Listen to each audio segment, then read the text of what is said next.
कभी ऐसा हुआ है कि किसी बहुत बड़ी समस्या को ठीक करने के लिए जो समाधान निकाला गया, वो समाधान उस समस्या से भी ज्यादा बड़ी मुसीबत बन गया? जैसे किसी सॉफ्टवेयर बग को ठीक करने के लिए एक पैच लगाया और उसने पूरे सिस्टम को ही क्रैश कर दिया। हाँ, बिल्कुल होता है। अनइंटेंडेड कॉन्सिक्वेंसेस जिसे कहते हैं। बिल्कुल। तो आज की हमारी बातचीत कुछ ऐसी ही है। हम श्रीमद् भगवद गीता के पहले अध्याय यानी अर्जुन विषाद योग के एक श्लोक पर और उसके आसपास बुने गए तर्क पर गौर करने वाले हैं। हमारे पास जो स्रोत हैं वो इसे सिर्फ एक श्लोक की तरह नहीं देखते हैं, बल्कि वो इसे कुरुक्षेत्र के मैदान में युद्ध के खिलाफ अर्जुन की सबसे पहली और शायद सबसे मजबूत दलील के तौर पर पेश करते हैं। सही बात है। ये सिर्फ एक इमोशनल आउटबर्स्ट नहीं है, ये एक पूरा तर्क है। हाँ, तो हमारा मकसद यही समझना है कि अर्जुन सिर्फ भावुक होकर हथियार नहीं डाल रहे थे। वो एक वकील की तरह अपना केस रख रहे थे और उनकी दलील हथियारों या रणनीति पर नहीं बल्कि समाज पर होने वाले असर पर टिकी थी। तो चलिए इस दलील को जरा परत दर परत समझते हैं। बिल्कुल। सबसे पहले उस मूल श्लोक को सुनते हैं जिसने ये पूरी बहस छेड़ी। कुलक्षये प्रणश्यन्ति कुलधर्माः सनातनाः धर्मे नष्टे कुलम कृत्स्नम अधर्मोभिद युत। 39। ये शब्द सुनने में जितने सीधे लगते हैं, इनके अंदर उतना ही गहरा एक सामाजिक विश्लेषण छिपा है। जैसा हमारे स्रोत बताते हैं, अर्जुन यहाँ एक चेन रिएक्शन, एक डोमिनो इफेक्ट की भविष्यवाणी कर रहे हैं। अच्छा। पहला डोमिनो है कुलक्षय, यानी कुल का नाश होने पर। और ये सिर्फ कुछ लोगों की मौत नहीं है, ये एक पूरे वंश के, एक पूरी पीढ़ी के खत्म हो जाने का डर है। और जब वो पीढ़ी खत्म होगी तो फिर दूसरा डोमिनो गिरेगा। प्रणश्यन्ति कुल धर्माः सनातना, यानी वो शाश्वत कुल परंपराएं, वो रीति रिवाज जो पीढ़ियों से चले आ रहे हैं, वो नष्ट हो जाएंगे। हाँ, इसे ऐसे समझ सकते हैं कि कुल धर्म परिवार का एक अनलिखा संविधान है। इसमें सब कुछ है। त्योहार कैसे मनाएं, बड़ों से कैसे बात करें, मुश्किल समय में एक दूसरे का साथ कैसे दें। हाँ, ये वो ऑपरेटिंग सिस्टम है जिस पर पूरा परिवार और कह लीजिए पूरा समाज चलता है। अर्जुन कह रहे हैं कि युद्ध इस ऑपरेटिंग सिस्टम को ही क्रैश कर देगा। बहुत अच्छा एंगल है। और सनातन शब्द यहाँ बहुत वजन डालता है। अर्जुन ये नहीं कह रहे कि कुछ आदतें बदल जाएंगी। सनातन का मतलब है शाश्वत, जो हमेशा से रहा है। ये वो परंपराएं हैं जिन्हें समाज अपनी नींव, अपना सोर्स कोड मानता है। और जब ये सोर्स कोड ही करप्ट हो जाएगा तो फिर तीसरा डोमिनो गिरेगा, धर्मे नष्टे। बिल्कुल, यानी धर्म का ही नाश हो जाएगा। और फिर आता है आखिरी और सबसे भयानक परिणाम, कुलम कृत्स्नम धर्मोभिभवयुत। मतलब अधर्म या इमोरालिटी पूरे के पूरे खानदान पर हावी हो जाती है, उसे पूरी तरह से अपने कंट्रोल में कर लेती है। तो अर्जुन की दलील साफ है, युद्ध होगा, अनुभवी पीढ़ी मारी जाएगी, उनके साथ समाज का ऑपरेटिंग सिस्टम यानी कुल धर्म क्रैश हो जाएगा। और उस खाली जगह को भरने के लिए सिर्फ अधर्म का वायरस ही बचेगा। अरे वाह, मतलब अर्जुन वहां सिर्फ एक योद्धा की तरह भावुक नहीं हो रहे थे, वो तो एक समाजशास्त्री की तरह पूरे समाज का एक्सरे कर रहे थे। बिल्कुल, वो युद्ध के मैदान में खड़े होकर उसके दशकों बाद के समाज का पतन देख पा रहे थे। उनकी चिंता सिर्फ लाशों के ढेर को लेकर नहीं थी, बल्कि उस नैतिक और सामाजिक मलबे को लेकर थी जो उन लाशों के नीचे दब जाएगा। लेकिन एक मिनट, क्या ये तर्क थोड़ा ज्यादा निराशावादी नहीं लगता? क्या समाज इतना कमजोर होता है कि कुछ बड़े बुजुर्गों के चले जाने से ही ढह जाए? इतिहास तो हमें यही बताता है कि समाज बहुत लचीला होता है, वो खुद को फिर से बना लेता है, नई परंपराएं जन्म ले लेती हैं। ये बहुत जरूरी सवाल है, और अर्जुन का डर शायद इसी बात को लेकर है कि जो चीज दोबारा बनेगी वो पहले जैसी नहीं होगी। सोचिए, जब किसी देश में गृह युद्ध होता है या एक पूरी पीढ़ी किसी महामारी में खो जाती है तो क्या होता है? बल्कि उस पीढ़ी के साथ जुड़ी परंपराएं, हुनर, लोक कथाएं और जीवन का जो अनुभव है वो भी हमेशा के लिए चला जाता है। सही बात है। समाज को उस ज्ञान के शून्य से उभरने में दशकों, कभी-कभी सदियां लग जाती हैं। अर्जुन 5000 साल पहले इसी सोशल कोलैप्स या सामाजिक पतन की भविष्यवाणी कर रहे थे। ये तो वाकई एक डरावनी तस्वीर है कि ज्ञान की पूरी लाइब्रेरी ही जल जाएगी।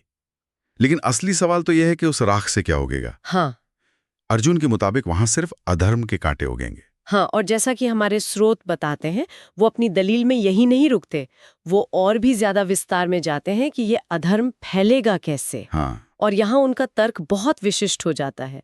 अगले ही श्लोक यानी 1.40 में वो कहते हैं, अधर्मा विभवात कृष्णा पदुष्यंती कुलस्त्रियां स्त्रीषु दुष्टासु वार्ष्णेय जायते वर्णसंकरा। इसका मतलब है कि जब अधर्म फैलता है तो कुल की स्त्रियां दूषित हो जाती हैं, और जब स्त्रियां दूषित हो जाती हैं तो वर्ण संकर पैदा होता है। ओके, अब ये थोड़ा जटिल हो रहा है। आज के समय में इन शब्दों को सुनना थोड़ा असहज कर सकता है। स्रोत इस पर क्या कहते हैं? स्रोत हमें इसे उस समय के सामाजिक ढांचे के नजरिए से देखने को कहते हैं। यहाँ स्त्रियों के दूषित होने का मतलब उनकी कोई नैतिक आलोचना नहीं है। अच्छा, ये कोई मॉरल जजमेंट नहीं है? बिल्कुल नहीं। ये सामाजिक व्यवस्था के टूटने का एक संकेत है। उस दौर में पुरुषों को वंश और राज्य का रक्षक माना जाता था और महिलाओं को परिवार की परंपराओं और पवित्रता का केंद्र। अर्जुन का तर्क ये है कि जब युद्ध में पुरुष मारे जाएंगे, जब परिवार का अनुशासन और संरक्षण खत्म हो जाएगा, तो पारिवारिक इकाई, जो समाज का आधार थी, हाँ, वो अस्थिर हो जाएगी। अच्छा, तो मतलब ये एक सामाजिक टिप्पणी है, व्यक्तिगत नहीं। अर्जुन कह रहे हैं कि जब समाज का बाहरी ढांचा यानी पुरुष वो टूटता है तो उसका आंतरिक ढांचा यानी परिवार, जिसका केंद्र महिलाएं हैं, वो भी बिखरने लगता है। बिल्कुल। और इस बिखराव का नतीजा वो वर्ण संकर बताते हैं। इसका क्या मतलब है? देखिए, वर्ण संकर का शाब्दिक अर्थ है वर्णों का मिश्रण, लेकिन अर्जुन के तर्क के संदर्भ में ये सामाजिक अव्यवस्था का प्रतीक है।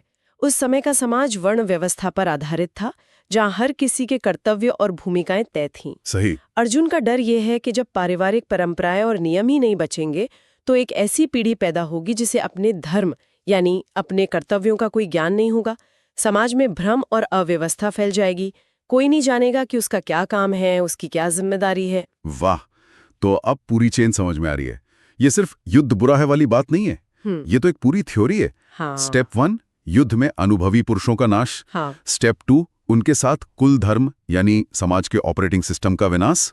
स्टेप 3, संरक्षण और मार्गदर्शन के अभाव में पारिवारिक ढांचे का टूटना। हाँ। और अंत में एक ऐसी दिशाहीन पीढ़ी का जन्म जो सामाजिक अराजकता, वर्णसंकर फैलाएगी और पूरे कुल को नर्क में ले जाएगी। बिल्कुल। यह तो किसी समाजशास्त्री का रिसर्च पेपर लग रहा है, किसी योद्धा का विलाप नहीं। इसीलिए ये दलील इतनी शक्तिशाली है। और यहाँ एक बहुत बड़ा पेच है, एक पैराडॉक्स। ये युद्ध लड़ा किस लिए जा रहा था? धर्म की स्थापना के लिए। हाँ, और अर्जुन क्या कह रहे हैं कि इसी धर्म युद्ध से धर्म का सबसे बड़ा नाश होगा। वो धर्म की रक्षा के लिए होने वाले युद्ध को ही अधर्म का मूल कारण बता रहे हैं। ये तो कमाल का विरोधाभास है। तो जो स्रोत इसे अर्जुन का मोह कहते हैं, क्या वे इस तर्क की गहराई को कम नहीं कर रहे? मोह तो एक व्यक्तिगत भावना लगती है, लेकिन यह तो एक सार्वभौमिक, एक दार्शनिक तर्क है। हाँ, और यही अर्जुन की चतुराई है। वो अपने व्यक्तिगत मोह को, अपने परिवार को बचाने की इच्छा को एक ऐसी दलील में बदल देते हैं जिसे काटना लगभग नामुमकिन है। वो ये नहीं कह रहे कि मैं अपने दादा और गुरु को कैसे मारूं। हाँ, वो तो एक भावनात्मक बात होती है। बिल्कुल, बल्कि वो कह रहे हैं कि अगर हमने समाज के इन स्तंभों को मार दिया तो हम उस धर्म की नींव को ही नष्ट कर देंगे जिसकी रक्षा का हम दावा कर रहे हैं। मतलब वो अपनी व्यक्तिगत दुविधा को एक दार्शनिक और सामाजिक संकट बना देते हैं। वो कृष्ण से कह रहे हैं, देखिए ये मेरे बारे में नहीं है, ये आने वाली पीढ़ियों के बारे में है। हाँ, हम एक राज्य जीतने के लिए अपनी पूरी सभ्यता को दांव पर लगा रहे हैं। इस तरह से देखें तो अर्जुन यहाँ युद्ध के सबसे बड़े रणनीतिकार नजर आते हैं। वो लड़ाई के 2-4 कदम आगे का नहीं, बल्कि पीढ़ियों आगे का सोच रहे हैं। बिल्कुल, वो कृष्ण के सामने कोई भावनात्मक अपील नहीं कर रहे, बल्कि एक तार्किक विश्लेषण, एक कॉस्ट बेनिफिट एनालिसिस पेश कर रहे हैं। और उनके हिसाब से इस युद्ध की कॉस्ट यानी कीमत इसके बेनिफिट यानी लाभ से कहीं ज्यादा है। हम एक राज्य तो जीत लेंगे, लेकिन अपनी आत्मा, अपने संस्कार, अपना धर्म ही खो देंगे। हाँ, इस तरह वो युद्ध की नैतिकता पर ही सबसे बड़ा सवाल खड़ा कर देते हैं। तो आज हमने एक श्लोक से शुरू करके युद्ध, परिवार, परंपरा और समाज के नैतिक पतन के बीच के गहरे और जटिल संबंध को समझा।